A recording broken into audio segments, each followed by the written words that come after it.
how to edit a video without having a watermark on it of the specific app. Hey guys, in today's video I'm going to be telling you how to edit a video without having a watermark on your video, on the side of it or on the end of it.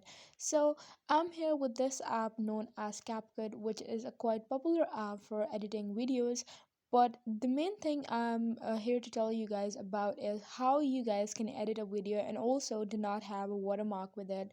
So this is a quite easy process. The first thing that you need to do is simply open up your CapCut app, and after that you simply need to put in whatever video you want to edit. And once you have done that, you simply need to go on to the end of this video, and here you guys would be able to see the watermark. So what you need to do is simply you need to tap on the watermark in from the down section, and once you're going to do that, over here you guys would be able to see the option of delete. So simply tap on that and your watermark will be gone for good.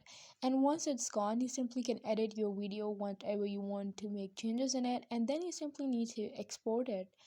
And once you're going to export it, you would see in your gallery, and also I would show you over here, you guys can see that there is no watermark of CapCut on this. So that was for today. Let me know in the comment section below if this video helped you guys. Don't forget to like, share and subscribe to my channel.